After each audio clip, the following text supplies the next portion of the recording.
Ini kan bagus kalau ditendang untuk telepon. Jadi ini tempat telepon itu. Iya, kan lucu.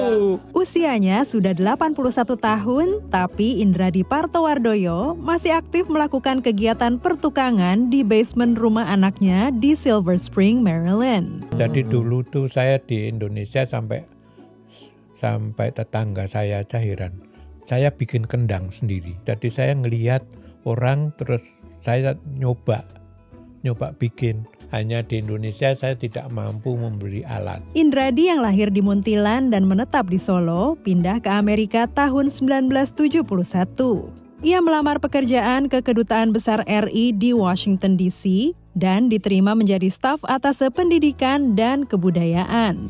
Saya tuh sebetulnya pergi ke Amerika melamar pekerjaan. Jadi saya dengar kabar Kedutaan Besar di Washington DC sama konsulat New York sama konsul di Los Angeles baru mencari pegawai. Indradi bekerja di KBRI hingga 1998 setelah terkena dampak pengurangan pegawai karena krisis moneter. Ia sempat bekerja di toko olahraga, menjadi supir bis maskapai penerbangan di bandara, bahkan loper koran. Jangan gengsi. Hidup di sini kalau mau pengen yang hebat, kerja di kantor yang itu nggak hidup. Setelah pensiun, Indradi menekuni hobi masa kecil, membuat berbagai barang dari kayu dengan peralatan yang dibeli secara mencicil saat masih bekerja. Ia merintis Partowood dan membuat berbagai karya termasuk mimbar dan penyekat di Masjid Imam milik komunitas Indonesia. Karena saya nggak bisa nganggur, jadi diem saja itu nggak bisa saya. Walau memiliki penghasilan dari hobinya dan tunjangan pensiun dari pemerintah, Indradi merasa beruntung karena dapat tinggal di rumah salah satu putrinya.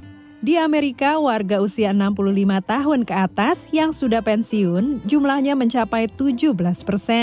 Menurut Indradi, para lansia yang tak punya aktivitas dan tak ada keluarga yang merawat akan menjadi semakin tua. Kalau bikin sesuatu saya mesti terbentur dengan persoalan. Di situ kan berpikir saya. Pikiran kita kan terus digunakan kan. Hanya 15 hingga 20% lansia di Amerika tinggal bersama anaknya, walaupun jumlah ini semakin bertambah. Beberapa hal seperti finansial, kebutuhan perawatan saat menua, dan masalah kesehatan menjadi alasannya. Ira Puspita, diaspora Indonesia di Alexandria, Virginia, memilih merawat ibu mertua di rumahnya setelah pandemi hingga meninggal dunia. Ibu sih tadinya maunya tinggal sendiri ya, karena udah bisa tinggal sendiri. Tapi kita bilang kalau tinggal sama kita bisa take care.